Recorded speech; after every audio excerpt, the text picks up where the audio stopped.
To say that this real estate agent really screwed up, that's an understatement, and I can't even believe I'm making a video about it. Hey there, and welcome back to Bald Prairie Real Estate. My name is Matthew Pfeifer, real estate agent in Regina, Saskatchewan. That's my trusted assistant, 𝗬𝗲𝗏𝗍. This is the weekly news recap where we go through the most interesting Canadian real estate related news topics, and I give you my thoughts and opinions on them. And yeah, this agent faces a massive fine, and I don't think that punishment is anywhere near enough. We'll go through a bunch of other really interesting Canadian real estate news topics, and of course, this week's best mortgage interest rates. But we got to start off with another one of my terrible bad dad jokes. What is the easiest thing to lift? A lighthouse. If you have a terrible joke, I can use it in a future episode. Put it in the comments below. Let's get into this week's Canadian real estate news. Real quick pause here. If you're thinking about buying a house in Regina, obviously I'd love to help you out. But if you're somewhere else in Canada, don't worry. I can get you set up with a perfect real estate agent that'll handpick for you. If you check out the description of this video, you're going to see a link to my calendar where you can book me in for an agent recommendation consultation. I'll give you a call, learn about what's important to you in a house, in a real estate agent, and I'll get you set up with that perfect agent in your market. And now let's get back to the video. How about we start things off with the Royal LePage 2025 housing market outlook. Another week, another forecast, and of course, I will be using this in my own 2025 predictions video, which if you aren't already, get subscribed so you don't miss that video when it comes out, probably early January. And yes, this is from Royal LePage, a company that I work for, and I have been critical of their forecasts in the past. Now, they do update them, like most companies, every quarter, but up until a couple of months ago, Royal LePage was still forecasting that the average house price in Canada nationally would be up 9% at the end of 2024. And I said, yeah, that is not going to happen, and they're going to have to revise this forecast. And guess what? They did. They revised their forecast, said the real estate market was doing great, and then revised it down to a 5% increase. So you cut your forecast in half and say everything's great. Doesn't exactly jive. Now they are out with their 2025 housing market outlook, and they are saying that nationally home prices will be up 6% at the end of 2025. Still think that is maybe a little bit optimistic. It's better than the 9 and 10% they were predicting for this year. But of course, the national numbers are completely useless and essentially garbage, if you ask me, because where you've got, say, Toronto right now, where home prices are declining, and then you look at, say, Saskatoon, Edmonton, Winnipeg, prices there are up 6, 7, 8% year over year. So let's dive into this Royal LePage forecast and look at the individual cities to see what they have to say for each one. For Montreal, they're expecting home prices to be up 6.5%. In Toronto, up 5%. Vancouver, up 4%. Ottawa, up 4%. Quebec City, up 11. Calgary, up 4. Edmonton, up 9. Halifax up 4, Winnipeg up 4, and Regina, that's my market, up 9%. Personally, I think some of these are a little bit optimistic, including my own market saying up 9% year over year. Not so sure that one is going to end up looking good once it's all said and done. But I do believe they've got the general direction for the majority of these cities right, that being price increases, not for all, but for a majority of them. I will, in my 2025 forecast video, rank what I think are the least likely to most likely outcomes to happen in 2025. And of course, we'll revisit them at the end of the year to see how close we got. But please, with any forecast, they should be taken as entertainment. Do not base your decision to buy a house or not buy a house on a forecast. Anybody making that forecast, well, they don't actually know what's going to happen. And I promise you, none of them are going to cover off any potential financial losses you incur if they don't get that forecast right. Next, let's talk about how much RBC says their mortgages will go up once clients have to renew. This article was chock full of some absolutely fantastic information. It's kind of broken up into two parts. The first part is talking about how much RBC sees their mortgage holders having their mortgage payments go up when they have to renew in 2025. Now, RBC is a pretty good analog for most of the other big bank lenders, so we can kind of use that and extrapolate what we'll see to other lenders. And RBC says that they're expecting those interest payments or those mortgage payments to go up about $500 a month. And by no means is that SOFA change, but I'd also make the argument that it's not likely going to cause most homeowners to all of a sudden be unable to afford their home and be forced to sell it at a loss or emergency fire sale it or get behind on their payments. yes, some of them will get behind and struggle with those higher payments. And yes, some of them will be forced to put those houses up for sale, and some will probably end up in foreclosure. But for the most part, I think a $500 a month payment is something that most homeowners can probably adapt to. But what I thought was more interesting in this article was looking at how many of RBC's mortgages are still considered negatively amortized, or those long extended amortizations, because this had been such a popular topic about a year and a half ago. At one point, it was something like 35% of the big banks had mortgages that were negatively amortized or had these super long amortizations. Well, let's look at the chart now. When you look at the chart here, you can see that now RBC has zero mortgages that are over 35 years. Again, remember, there was at one point about 35% of all their mortgages were in this 35 plus category. This was because of these mortgages began becoming negatively amortized. As interest rates went up, instead of paying off their mortgage, interest was actually being added to that mortgage, extending and increasing that debt and the length of that mortgage. But now we see that trend has completely reversed, and we actually have people catching back up. Now, this is due to a number of factors. As mortgages come up for renewal, they have to get back on track.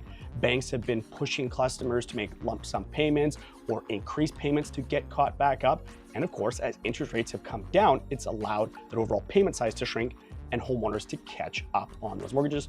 And the rate things are going, I would say that it's fairly likely by middle of next year, we potentially have none of these extended amortizations at all. Again, remember, right now, the maximum mortgage you can get in Canada is a 30-year mortgage. Now let's go over this week's lowest mortgage interest rates. The best 3-year is through Radius 4.39, and that's down. The best 5-year is 4.29% through Manulife, that's unchanged. When it comes to 5-year variable rate mortgages, the best adjustable rate mortgage is 4.95 through Marathon, that's unchanged. And the best static variable mortgage is 5% through Manulife, also unchanged. Looking at uninsurable mortgage, the best 3-year is 4.74 through Scotiabank, that's unchanged. The best 5-year fix is 4.69 through Manulife and B2 Bank, and that is slightly up from last week. For 5-year variable rate mortgages, you've got a static variable at 5.4 through Scotiabank, unchanged. And the best adjustable is 5.45 through Strive and First National, unchanged. There wasn't much movement in the big 5 banks, but RBC did drop their rate to 4.59. That puts them in 3rd. And TD increased their rate to 4.89, but they were already in 5th place last week. Looking quickly at the bond market, because of course that is going to give you kind of a leading indication what's going on with fixed rates. At the start of the week, we were right around 3%, and that has trended down just slightly to 2. Quick correction here, because when I recorded this video, that Canada 5-year bond rate was at 2.9, and then the next day the jobs numbers came out and it dropped to 2.8. So maybe we will see that 2.75% number from back in September here sooner rather than later. We'll have to wait and see. And that has trended down just slightly to 2.9%. I don't think we're getting back to those September lows of 2.75 anytime soon. Never say never, but it doesn't appear the banks have made any adjustments on the bond market going up to 3.3 and then back down to 3% last week.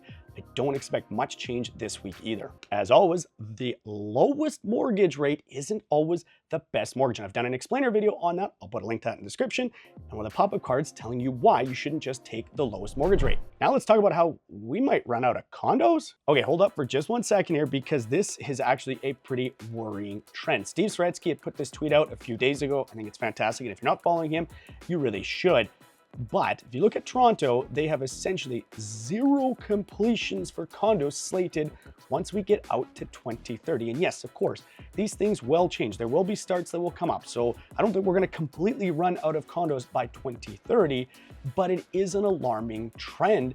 And of course, that is due to a whole myriad of factors as to why we're not building. But we've already basically stopped building single family homes in Canada. And if all of a sudden now we're going to stop building condos, yeah, that's not good. Where are people going to live? We still are going to need new houses in 2030. And if we're not building anything at all, that sure doesn't bode well for more affordable housing in Canada. And I get it. There's been a lot of announcements about all these projects the governments of all different levels and stripes want to start. but for the most part, these have yielded little to no actual results yet. Now let's talk about a BC real estate agent facing a $10,000 fine. Oh, I missed doing these realtors behaving badly segments. They are always fun and popular with you guys, but maybe I shouldn't be throwing as many stones because actually I received an official complaint against me recently. And if you want me to do a video explaining what happened and what consequences I could be potentially facing, let me know in the comments section below. And if we get enough people saying, yeah, let's do it, I'll make that video for you. Let's quickly set the stage as to what happened here. This agent in question booked a showing for their buyers on a house that was for sale and then didn't go to the showing. Instead, they just gave the buyers their access card and said, let yourself in, go see it for yourself. So what exactly does that agent provide for value to their clients when they can't even be bothered to show up and look at the property in person? This is just utterly frustrating and completely irresponsible, and now I'm just frustrated. And then when the sellers came home, they found their house both front and back door unlocked. When first questioned about the incident, the agent initially said that they had sent their assistant with the buyers, and then when questioned further, admitted that no, nobody had actually gone to the showing. Instead, they had just given them an access card and said, let yourself in.